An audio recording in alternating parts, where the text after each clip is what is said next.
नाश्ते से फारिग होते हुए 11 बज गए थे। माहीन अपना बैग और चादर लेने कमरे में आई तो बाजिल भी उसके पीछे आ गया। माहीन सुनो, बाजिल ने पुकारा। माहीन अपनी चादर हाथ में लेकर उसकी तरफ पलटी। जी, मैं शाम 5 बजे तक लेने आऊंगा तुम्हें, तुम रेडी रहना, बाजिल ने कहा। मैं आज रात मम्मा की तरफ ही रुकूंगी, माहीन ने नहायत आराम से इतला दी।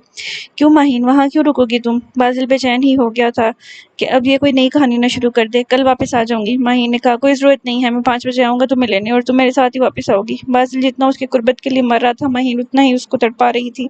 नहीं तो ठीक है, फिर अभी तुम्हें कहीं जाने की जरूरत नहीं है, तुम भेज दो अपने घर वालों को, बाजिल ने सख्ती से कहा। क्यों जरूरत नहीं है, मैं जाऊंगी अभी रामीन के साथ ही, माहीन ने भी दुबदू जवाब दिया। माहीन, मुझे मजीद गुस्सा मत दिलाओ, मैं पहले ही बहुत कुछ बर्दाश्त कर चुका हूँ। बाजिल को गुस्सा आ गया था।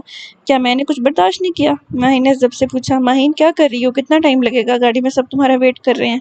रामीन ने बाहर से आवाज लगाई। माहीन ने दरवाजा खोला तो रामीन अंदर आ गई। बादल खुद को कंपोज कर चुका था। ओहो, यहाँ दुल्हा भाई से अलविदाई मुलाकात हो रही है, रामी ने दोनों को छेड़ते हुए कहा। अरे कहाँ साली साहिब, आपकी बहन ने हमें इस काबिल ही कब समझा है? बाजिल ने तंज किया तो सिर्फ माहीन को ही समझ आया है। क्या मतलब बाजिल भाई? रामी ने बाजिल से पूछा। अब तुम्हें देर नहीं हो रही क्या? चलो बाहर, मैं भी आ रही हूँ, माहीन ने उसको बाहर की तरफ धकेला और बाजिल को इग्नोर करके खुद चादर ओढ़कर बैग उठाया और कमरे से बाहर निकल गई। बाजिल होंको की तरह अपना सा मुंह लेकर रह गया। मतलब एक दिन के दूल्हा की कोई वैल्यू ही नहीं है? इंसान जाते हुए खुदा हाफिज ही कह देता है, लेकिन नहीं, बेगम साहिबा को कौन समझाए? एक तो हमने उनके लिए इतने पापड़ बेले और फिर सजा भी हमें को मिले, ये कहाँ का इंसाफ है? बाजिल अपने आप ही ऊट पटांग बातें सोचे जा रहा था। माहीन को इस कमरे में वक्त गुजारे जो 24 घंटे भी नहीं हुए थे और ऐसा लग रहा था जैसे इस कमरे की कोई बहुत कीमती चीज गायब हो गई हो। कमरा खाली खाली सा लगने लगा था और बाजिल साहब का क्या कहना, जो अभी से माहीन की जुदाई में उदास हो गए थे। पता नहीं शाम तक वक्त कैसे कटेगा। कैसी है मेरी जान, बाबा ने माहीन को अपने सीने से लगाया। साइमा ने भी उसको गले से लगाकर खूब प्यार किया। मामा, मैंने बहुत मिस किया था आप लोगों को, माहीन ने भराई हुई आवाज में कहा। अरे बस बस रहने दो मम्मा, ये झूठ बोल रही है, ये तो अपने मियाँ को अकेला छोड़कर आने पर राजी ही नहीं हो रही थी, वो तो हम जबरदस्ती उसको उठा कर लाए हैं। रामीन ने माहौल खुशगवार करना चाहा, लेकिन उसके बाद से मम्मा पापा के सामने माहीन को जो शर्मिंदगी हुई वो सिर्फ माहीन ही जानती थी। ये रामीन की बच्ची भी कहीं भी कुछ भी बोल पड़ती है। माहीन ने गुस्से से रामीन को घूरा, लेकिन रामीन ने नजरअंदाज कर दिया और सब कजन्स के साथ मिलकर माहीन को अपने कमरे में ले गई। शादी के 2 दिन बाद वलीमे की तारीख तय पा गई थी। रामीन ने अपनी सारी कजन्स को शादी से 3 दिन पहले ही अपने घर रोक लिया था, क्योंकि माहीन की रुखसती का सोच सोच कर ही वो उदास हो रही थी। लेकिन मम्मा पापा के सामने जाहिर नहीं करती थी, वरना वो दोनों उससे भी कहीं ज्यादा उदास हो जाते। अभी वो सबके साथ मिलकर माहीन को तंग करने में मसरूफ थी और माहीन बस वो हाँ में उनकी बातों के जवाब दे रही थी। असल में उसका दिमाग कहीं और अटका हुआ था। वो सोच रही थी कि जब बाजिल ने 5 बजे आने का कहा है तो वो ठीक 5 बजे ही आ जाएंगे। इससे बेहतर था कि वो थोड़ा लेट टाइम बता देती, ताकि वो मजीद थोड़ा वक्त अपने घर वालों के साथ गुजार सकती। बाजिल को तंग करने के चक्कर में उल्टा अपना नुकसान ही कर डाला था।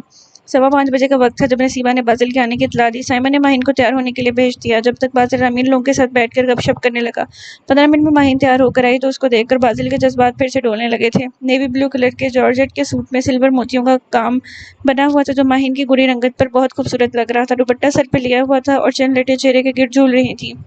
बाजिल को देखकर माहीन ने अपनी नजरें झुका ली। बाजिल भाई, बस भी कर दें। रामीन ने बाजिल को यूं ताड़ते हुए देख लिया था और फिर बाजिल सबके सामने अपनी चूड़ी पकड़े जाने पर खजल सा होकर सर खुजाने लगा। बाजिल भाई, आप इतनी जल्दी आ गए, अभी तो हमारी बातें भी खत्म नहीं हुई थी। एक तो रामीन की नॉन स्टॉप करती जुबान, आपको अपनी पड़ी है साले साहिबा, कुछ हमारा भी ख्याल कर ले, हमारी बातें तो भी शुरू भी नहीं हुई। बाजिल ने मैंने खेज नजरों से माहीन का सर ताप पैर जायजे लिया। माहीन अपने आप में सिमट कर रहेगी। बाजिल बेटा, अपनी मम्मा को भी ले आते, सच कहूँ तो उनसे मिलकर बहुत खुशी हुई थी, माशाल्लाह से बहुत ही अच्छी खातून है। साइमा ने सच्चे दिल से उनकी तारीफ की। जी आंटी, वो तो तैयार थी आने के लिए, लेकिन अचानक पापा के दोस्त आगे शादी की मुबारकबाद देने, तो फिर उनको घर पे ही रुकना पड़ा। बाजिल ने बताया। ओहो चलो कोई बात नहीं, अगली दफा आना तो उनको जरूर लेकर आना। जी श्योर, बाजिल ने फर्माबरदारी से जवाब दिया। मजर साहब के डॉक्टर के पास अपॉइंटमेंट थी, कुछ बीपी का इशू था, तो वो बाजिल के आने से कबल वहाँ चेकअप के लिए गए थे। बाजिल काफी देर तक वहाँ बैठा था, इतने में मजर साहब भी आ चुके थे और बाजिल ने उनसे बलगीर होकर उनकी खैरियत वगैरह पूछी। माहीन सामने ही बैठी थी और बाजिल की नजरें बार बार भटक कर माहीन की जानिब उठ रही थी। साइमा बेगम ने इन लोगों को खाना खिलाने के लिए उठाया। आंटी, इतना तकल्लुफ क्यों किया आपने? चाय के साथ ही इतना कुछ सर्व कर दिया था कि अब खाने की बिल्कुल भी गुंजाइश नहीं है, बाजिल ने खाने का मना करते हुए कहा। बेटा, ये तकल्लुफ नहीं है, तुम्हारा अपना घर है और अब तो तुम बैठे हो इस घर के। ऐसा महसूस हो रहा था कि साइमा बेगम पर पिछली बात बुला चुकी हूँ। मजर साहब का भी एकदम नॉर्मल बिहेव था। बाजिल ममनून निगाहों से इन लोगों का रवैया देख रहा था, जो बिल्कुल नॉर्मल अंदाज में इसको दमादों वाला प्रोटोकॉल दे रहे थे। खाने से फारिग होकर बाजिल ने माहीन को चलने का इशारा किया तो माहीन सबसे मिलकर बाजिल के साथ गाड़ी में आ बैठी। तुम्हारा तो आज रुकने का प्लान था, बाजिल ने सनग्लासेस आंखों में जमाते हुए कहा। माहीन के समझ नहीं आया ये तंज था या कुछ और। मेरी मर्जी, माहीन ने बाहर देखते हुए कहा। बाजिल ने एक नज़र माहीन पर डालकर गाड़ी स्टार्ट कर दी थी। मैं पूछ सकता हूँ आज के क्या इरादे हैं मोहतरमा के? माहीन समझ गई थी कि बाजिल की बात का क्या मतलब था। इसने कोई जवाब नहीं दिया। आइसक्रीम खाओगी? बाजिल ने माहीन से पूछा। मुझे घर जाना है, माहीन ने कहा। ज़्यादा जल्दी है घर जाने की, याद रखना आज नहीं छोड़ूंगा। बाजिल ने याद दहानी करवाई। माहीन के दिल की धड़कन तेज हो गई। वो बेसाख्ता बाहर की तरफ देखने लगी और बाजिल शरारती मुस्कुराहट के साथ सामने देखकर ड्राइव करता रहा। अस्सलाम वालेकुम मम्मा, कैसी हैं आप? माहीन ने आमना फंदी से मिलते हुए पूछा। वालेकुम अस्सलाम बेटा, जीती रहो, खुश रहो, सदा सुहागन रहो। मैं बिल्कुल ठीक हूँ, तुम कैसी हो? आमना ने माहीन से पूछा। मम्मा मैं भी आया हूँ साथ। बाजिल ने मासूम शक्ल बनाकर अपनी मौजूदगी का एहसास दिलाया जिसको माहीन के सामने आमना फरमोशी कर बैठी थी। इसके बोलने पर हंस पड़ी। हाँ तुम तो मेरी जान हो। मामा ने बाजिल का माथा चूमा। खाना लगवाऊं तुम लोगों के लिए? आमना ने पूछा। नहीं मम्मा, हम लोग खा कर आए हैं माहीन के घर से, और आंटी आपको बहुत पूछ रही थी, सलाम कहा है उन्होंने। बाजिल ने आमना को सैमा बेगम का सलाम पहुंचाया। वालेकुम अस्सलाम, ये तो उनकी मोहब्बत है, बहुत आला ज़र्फ खातून है। जी मम्मा, बाजिल ने उनकी हाँ में हाँ मिलाई। वो लोग इस वक्त टीवी लॉन्च में बैठे बातें कर रहे थे। मम्मा पापा कहाँ हैं? बाजिल ने उनको मौजूद ना पाकर पूछा। उनको कुछ थकन महसूस हो रही थी तो खाना खाकर सोने के लिए लेट गए। मामा ने कहा तो बाजिल ने इस बात में सर हिला दिया। बाजिल बेटा तुम भी अपने कमरे में जाओ, माहीन भी बहुत थक गई होगी, वैसे भी कल वलीमे का फंक्शन है, उसे शाम से पार्लर जाना होगा। अभी जाकर आराम करो और नींद पूरी करो ताकि कल एकदम फ्रेश लुक आए। आमना ने हल्की सी मुस्कुराहट के साथ दोनों को हदायत दी तो वो दोनों अपने कमरे की तरफ चल पड़े। कमरे में आते ही माहीन चेंज करने घुस गई और बाजिल सोफे पर विराजमान होकर माहीन का वेट करने लगा। थोड़ी देर बाद वो चेंज करके बाहर आई तो बाजिल सोफे पर आराम से लेटा हुआ था।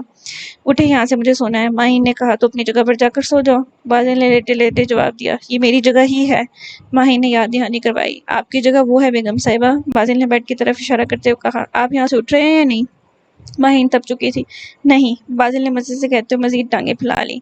क्या मसला है आपके साथ? हर वक्त आपकी मर्जी नहीं चलेगी, ये मेरी जगह है और मुझे यहीं सोना है, माहीन ने गुस्से में आकर कहा। ये तुम्हारी जगह नहीं है, तुम बेड पर सोगी मेरे पास, बाजिल ने तहम्मुल से जवाब दिया। ठीक है मैं बाहर जा रही हूँ, आप लेटे रहें आराम से।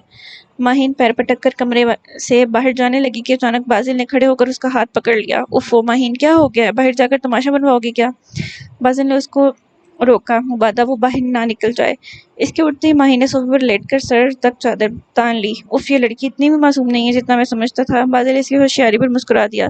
लिमे की तकरीब शहर के बेहतरीन और शानदार मैरिज हॉल में मुनक्किद होना थी। आखिर अफंदी साहब के चहेते और इकलौते बेटे का वलीमा था। उन्होंने किसी किस्म की कोई कमी ना होने दी थी। माहीन को शाम 4 बजे बादल पार्लर छोड़कर आ गया था और अब सारिम के साथ बैठा गप्पे लगा रहा था। मुझे ज़रा सा भी अंदाज़ा नहीं था कि तू इतनी जल्दी मुझे भूल जाएगा। सारिम के लड़कियों वाले स्टाइल से शिकवा करने पर बाजिल ने उसको घूर कर देखा। तो तुझे पालने की जिम्मेदारी मैंने उठाई थी क्या?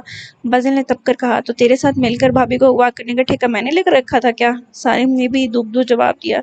चल अब ज़्यादा एहसान मत जता, बाजिल ने सारिम की कमर पर एक मुक्का रसीद करते हुए कहा। ये बता कि भाभी ने तुझे इतनी आसानी से कैसे माफ़ कर दिया? सारिम को तजस्सुस हुआ। किसने कहा कि उसने मुझे माफ़ कर दिया? बाजिल ने गहरी सांस भरकर कहा। है क्या मतलब? लेकिन तुम तो बता रहे थे कि उन्होंने अपने पेरेंट्स को राज़ी किया था शादी के लिए। सारिम शदीद हैरत का शिकार था। हाँ, उसी ने राज़ी किया था क्योंकि वो दूसरी मर्तबा भी अपनी शादी ख़त्म नहीं करना चाहती थी। ये ताल्लुक जैसे भी कायम हुआ हो, लेकिन वो इस ताल्लुक को निभाना चाहती थी। इसकी नज़र में निकाह की बहुत अहमियत है। मंगनी भले ही ख़त्म हो चुकी थी, लेकिन वो इस मजबूत जंजीरों के सार से निकलना नहीं चाहती थी। उसने फ़िलहाल मुझे मुकम्मल तौर पर माफ़ नहीं किया, लेकिन मैं इतना जानती हूँ कि बहरहाल वो मुतमईन ज़रूर है। बाजिल ने किसी गैर मरई नुक्ते पर नज़रें जमाए हुए कहा। ओहो, तो मुश्किल क्या है? तुम अपनी मोहब्बत से मोम कर दो उनको। सारिम ने बाजिल के कंधे पर हाथ रख कर कहा। हाँ, बड़ा आसान है ना? बाजिल ने कहा। अरे मेरे दोस्त, इतना बड़ा तूफान सर कर लिया और ये हल्की फुल्की फवार से घबरा गए। सारिम ने इसको हिम्मत दिलाई। तूफान में तुम मेरे साथ थे, बाजिल ने कहा। तो तुम चाहते मैं अभी भी तुम्हारा साथ दूं? सारिम ने उसकी बात का उल्टा ही मतलब निकाला, जिसे सुनकर बाजिल के तन बदन में आग लग गई। चल निकल यहाँ से, दफा हो जा खबीस इंसान, तुझसे कुछ कहना ही बेकार है। बाजिल ने सारिम के कमर पे एक साथ कई मुक्के रसीद किए। भाई मेरा क्या कसूर है? तो खुद ही कमज़दा बना पूरा था मुझसे। सारिम ने बमुश्किल अपनी कमर सलाई और बाजिल का मुंह देखा जो अच्छा खासा लटक चुका था। उसका मुंह देखकर सारिम के मुंह से हंसी का फवारा उबल पड़ा था। जा रहा हूँ अब, आज वलीमे में नाजिल हो जाना अपनी ये फटकार सूरत लेकर। बाजिल अभी तक तपा हुआ था। हाँ हाँ ज़रूर, क्यों नहीं, सारिम ने हंसकर जवाब दिया और फिर बाजिल अपने घर चल पड़ा। माहिन डार्क पर्पल और सिल्वर कॉम्बिनेशन की मैक्सी में बेपनाह क़यामत ढा रही थी। मैक्सी में उसका लंबा कद मजीद नुमायां हो रहा था। ऊंची हील में वो टक टक करती बाजिल की कजन्स के साथ स्टेज पर चढ़ने लगी तो माहिन को देखकर बाजिल की निगाहें खैरा हो गईं। وہ اپنی جگہ سے اٹھا اور آگے بڑھ کر ماہین کا ہاتھ تھامنے کے لیے اپنا دایاں ہاتھ آگے بڑھایا۔ ماہین نے نظر اٹھا کر باسل کو دیکھا۔ لائٹ گرے کلر کے سوٹ پہ باسل کی مردانہ وجاہت خوب نمایاں تھی۔ بھورے گھنے بال ترتیب سے جیل لگا کر پیچھے کو سیٹ کیے گئے تھے۔ ہلکی ہلکی سی داڑھی جو باسل کی گوری رنگت پہ خوب سج رہی تھی۔ ماہین نے اپنی نگاہیں جھکا لیں اور اپنا دایاں ہاتھ باسل کے ہاتھ میں رکھ دیا۔ باسل نے اس کا ہاتھ پکڑ کر ماہین کو اپنے ساتھ لیا اور پھر وہ دونوں اسٹیج پر بیٹھ گئے۔ تقریب پہ موجود ہر فرد کی نگاہیں اس چاند سورج کے جوڑے کو سراہ رہی تھیں۔ جو بھی دیکھتا وہ ان کی خوبصورتی کی تعریف کے پل باندھنا شروع کر دیتا۔ آمنہ بیگم تو ہر 2 منٹ بعد آ کر ان دونوں کی نظر اتارتے نہیں تھکتی تھیں۔ رامین نے الگ ماہین کو زور و شور سے بھینچ کر مبارکباد دی اور اس کے چہرے کو بے تحاشا چوما تھا۔ پتہ نہیں ہمیں یہ سعادت کب نصیب ہوگی۔ باسل نے حسرت بھری نگاہوں سے رامین اور ماہین کو ملتے ہوئے دیکھا اور اپنا سر جھٹک دیا۔ کچھ دیر بعد کھانے کا سلسلہ شروع ہوا تو احمد صاحب نے اسٹیج پر ہی دولہا دلہن کے لیے کھانا لگوا دیا۔ ماہین سے تو کچھ کھایا ہی نہیں جا رہا تھا، لیکن آمنہ بیگم نے بہت اصرار کر کے اپنے ہاتھوں سے اس کو چند نوالے زبردستی کھلائے، کیونکہ شام میں بھی وہ گھر سے پارلر کچھ کھا کر نہیں گئی تھی۔ تقریب کا اختتام ہوا تو مہمانوں کو رخصت کر کے سب اپنے گھر روانہ ہونے کی تیاری کرنے لگے۔ باسل ایڈونچر کے چکر میں اپنی گاڑی کو ڈرائیو کر رہا تھا۔ اس کے برابر میں ماہین بیٹھی تھی، جبکہ احمد صاحب اور ان کی بیگم اپنی گاڑی میں گھر کی طرف نکل گئے تھے۔ احمد صاحب نے باسل کو سمجھایا بھی تھا کہ اس طرح نئی نویلی دلہن کو اکیلے لے کر جانا کچھ مناسب نہ ہوگا، لیکن باسل کو شوق چڑھا ہوا تھا ماہین کے ساتھ اکیلے جانے کا، تو احمد صاحب نے دھیان سے ڈرائیو کرنے کی تاکید کرتے ہوئے اس کو اجازت دے دی۔ ماہین تھکن ہو گئی ہوگی تمہیں؟ باسل کو اندازہ ہو رہا تھا کہ وہ کتنا تھک گئی ہے۔ جی، وہ بس اتنا ہی کہہ سکی۔ تم نے کھانا بھی ٹھیک سے نہیں کھایا تھا، جبکہ مما نے اتنا کہا بھی تھا۔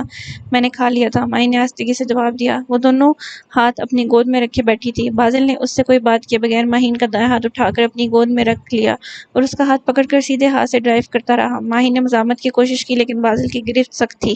باسل نے ماہین کا ہاتھ مضبوطی سے جکڑا ہوا تھا، جیسے کبھی بھی نہ چھوڑنے کا ارادہ ہو۔ ماہین نے دوبارہ مزاحمت کی تو باسل نے اس کے ہاتھ پر اپنی گرفت مزید سخت کر کے اس کے ہاتھ کی پشت پر بوسہ دیا تو ماہین کا دم ہی نکل گیا۔ آخرکار تنگ آ کر ماہین نے مزاحمت ختم کر دی اور سفر ایسے ہی گزر گیا۔ ماہین ڈریسنگ ٹیبل کے سامنے بیٹھی اپنی جویلری اتار کر اب چینج کرنے جا رہی تھی جب باسل نے پکارا، جی میرے پاس آؤ۔ باسل نے کہا۔ ماہین سٹپٹا گئی۔ میں چینج کرنے جا رہی ہوں۔ ماہین نے کہا۔ وہ ابھی تک ولیمے والی میکسی اور میک اپ میں تھی۔ ماہین، میں نے کہا ہے میرے پاس آؤ۔ اس دفعہ باسل کا لہجہ تھوڑا سختی لیے ہوئے تھا۔ ماہین کی سمجھ میں نہیں آیا کیا کرے۔ ماہین، تم نے سنا؟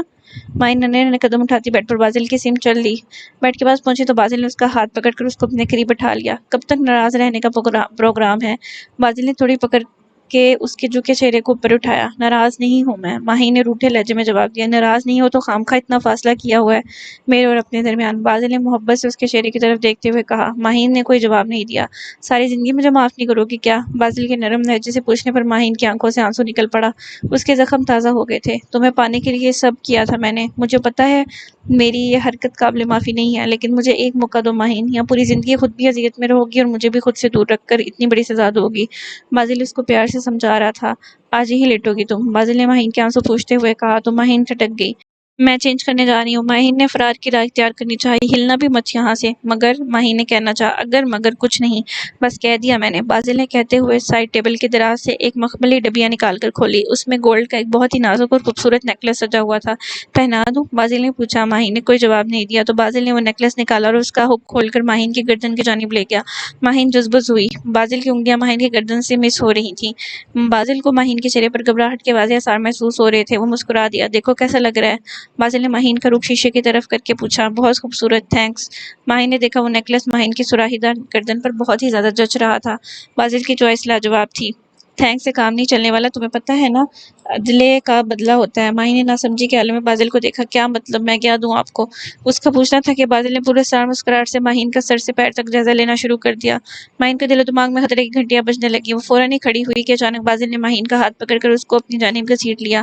ماہین سنبھل نہیں پائی اور باسل کی گود میں جا گری۔ باسل نے اسے اپنی باہوں میں بھر لیا۔ باسل کی اتنی قربت سے ماہین کے ہوش و حواس جواب دینے لگے۔ گرم سانسیں ماہین کو اپنے چہرے پر پڑتی محسوس ہوئی۔ میکسی کا دوپٹہ جس کی پنز ماہین جویلری اتارنے کے ساتھ ہی نکال چکی تھی، ماہین کے گرنے سے ڈھلک کر قدموں میں آ گرا۔ ماہین شرم سے پانی پانی ہو رہی تھی۔ کہاں بھاگنے کی تیاری ہے اب؟ باسل نے ماہین کے کان میں سرگوشی کی۔ ماہین نے کچھ کہنا چاہا کہ باسل نے اپنی انگلی ماہین کی ڈارک لپسٹک سے رنگے ہونٹوں پہ جما دی۔ شش! باسل اور ماہین کے ہونٹوں کے درمیان باسل کی انگلی حائل تھی۔